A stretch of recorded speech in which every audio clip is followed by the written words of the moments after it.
ଆଜି ଏକ ଭଲ କଥା, ଜଣେ ନିରାଶ୍ରୟ ଲୋକ ସେ ଆଜି ଆମ ପାଖରେ ପହଞ୍ଚିଛନ୍ତି।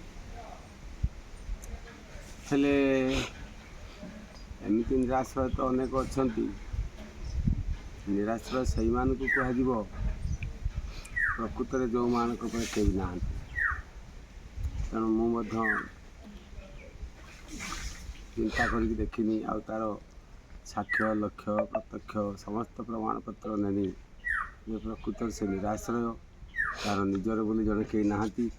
ଆଉ ସ୍ୱାମୀ ମଧ୍ୟ ସେ ଦେହାନ୍ତ ହୋଇଯାଇଛନ୍ତି। ଆଉ ଯଦି ତାଙ୍କର ଜମିବାଡ଼ି ଥିଲା ସେ ମଧ୍ୟ ଅନ୍ୟର ହସ୍ତଗତ ହୋଇଯାଇଛି। ଆଉ ତେଣୁ ପ୍ରକୃତରେ ସେ ନିରାଶ୍ରୟ, ସେ ଆଜି ଆମ ଆଶ୍ରମରେ ପହଞ୍ଚିଛନ୍ତି।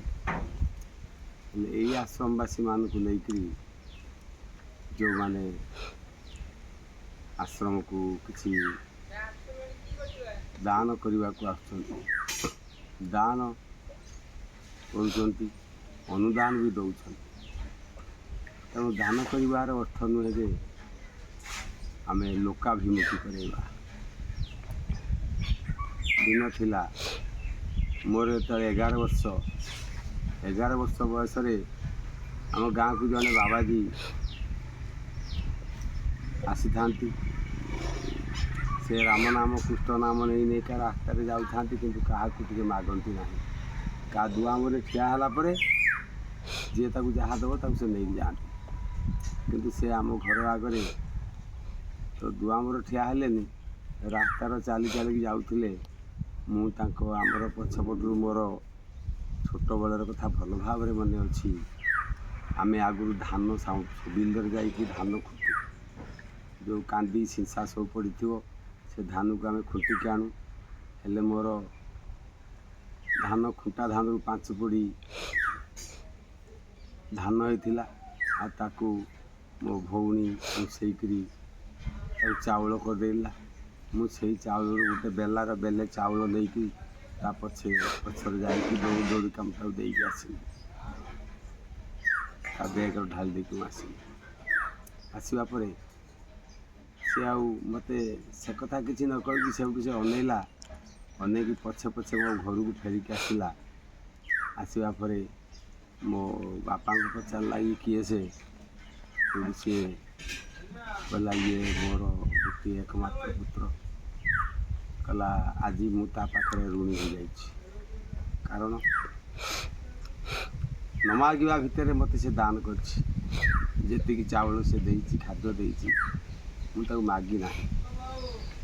କିନ୍ତୁ ଏତିକି ଭାବିବା ଦରକାର। ସେଇ କଥାଟି କହିବାର କାରଣ ହେଉଛି, ଯଦି ଜଣେ ଭିକାରୀ ଆସିକି ଆମ ଘରେ ଭିକ ମାଗିକିରି ନେଲା, ତାହେଲେ ତାହା ହିଁ ହେଉଛି ପରିଶୋଧ ହୋଇଗଲା। ଯଦି ମାଗିଲା ଆଉ ଆମେ ତାକୁ ଦେଲେ, ତାହା ହେଉଛି ପରିଶୋଧ ହୋଇଗଲା। ତେଣୁ ଦାନ ସେଇଆକୁ କୁହାଯିବ ଯେ ନ ମାଗିବା ପୂର୍ବରୁ ଯଦି ଆମେ ଦାନ କରିଥିବା, ଆଉ ସେ ଯେଉଁ ଦାନକୁ ଆମେ କରିବା ତାହା ମଧ୍ୟ ଲୋକ ଲୋଚନକୁ ଆସିବା ଦରକାର ନାହିଁ। ସେଇଟାକୁ ଗୁପ୍ତ ଦାନ କୁହାଯାଏ। ଆଉ ସେଇ ଦାନଟା ଆମ ପାଇଁ ଆମ ଆଗ ରାସ୍ତାରେ ମଧ୍ୟ ସେ ଭରପୁର ହୋଇକି ଥିବ, ଆମକୁ ସେ ସାହାଯ୍ୟ କରେ। ତେଣୁ ଦାନ କରିକି ଆମ ଭିତରେ ଶଙ୍କା ରଖିବା, ହଁ ସେ ଦେଲେ ଏଠି କାମରେ ଲାଗୁଛି କି ଠିକ୍ ଜାଗାରେ ଲାଗୁଛି କି ଲାଗୁନାହିଁ, ଆଉ ଆମ ଦେଇଥିବା ଅର୍ଥ ଦେଇଛୁ ବୋଲିକି 5-25 ଲୋକ ଜାଣିପାରନ୍ତୁ, ଏଇ ପ୍ରକାର ଭାବନା ରଖିକି ଯଦି ଆମେ କରିବା ନା, ତାହେଲେ ତାହା ଦାନ ହୋଇପାରିବ। ତେଣୁ ଦାନ କରିବା ଲୋକ ଦେବତା ହେଇଥାନ୍ତି। ଦାନ କେଉଁମାନେ କରନ୍ତି? ଦେବତାମାନେ। ଥରେ ଜଣେ ଗରିବ ଘରକୁ ଗୋଟେ ଲୋକର ଇଚ୍ଛା ହେଲା କିଛି ଦାନ କରିବାକୁ।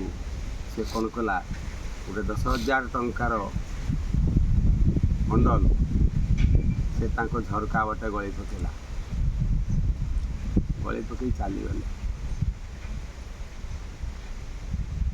କିନ୍ତୁ ତା ପର ମୁହୂର୍ତ୍ତରେ ତାଙ୍କ ପରିବାର, ସେ ତାଙ୍କର ସ୍ତ୍ରୀ ଆଉ ସ୍ୱାମୀ 2 ଜଣ ପାଇକିରି ସେଇଠି ସେ କହିଲେ ଯେ ଏତିକି ଆମକୁ ଦାନ ଆମକୁ ଭଗବାନ ଦେଇଛନ୍ତି ବା ଠାକୁର ଦେଇଛନ୍ତି ବା ଈଶ୍ୱର ଦେଇଛନ୍ତି ବା କୌଣସି ଦେବୀ ଦେବତା ଦେଇଛନ୍ତି।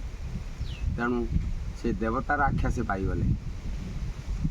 ଯେଉଁ 10,000 ଟଙ୍କା ସେ ଦେଲେ ଗୁପ୍ତ ଭାବରେ ଦେଇଥିବାରୁ ସେ ଦେବତାର ଆଖ୍ୟା ପାଇଲେ। ତେଣୁ ଜଣେ ଦାନ କରିବା ଲୋକ ସେ ନିଶ୍ଚିତ ଦେବତା ହେଇଥିବ। ତେଣୁ ଦେବଲୋକମାନେ ହିଁ କିଛି ଦାନ କରିଥାନ୍ତି। ତେଣୁ ଆମକୁ ଦାନ କରିଥାଏ ସେଇ ସ୍ଥାନଟାକୁ ଆମକୁ ନେବାର ଅଛି। ତାହେଲେ ଆମକୁ ନିର୍ଭୀକ ଭାବରେ ନିସଂକୋଚରେ, ତେଣୁ ଦୁର୍ଭାବନା ନ କରି ସୁଭାବନା କରି ଆମେ ତାଙ୍କୁ ଦେଇପାରିବା। ତେଣୁ ତାହା ଆମ ପାଇଁ ନିଶ୍ଚିତ ଭାବରେ ଗୋଟେ ବିରାଟ ପାହାଡ଼ ହେଇପାରିବ, ଯିଏକି ଆମ ଚଲାପଥରେ ସେ ସାହାଯ୍ୟ କରିବ। ଜୟ ଶ୍ରୀ ଜୟ ଶ୍ରୀ ଜୟ ଶ୍ରୀ।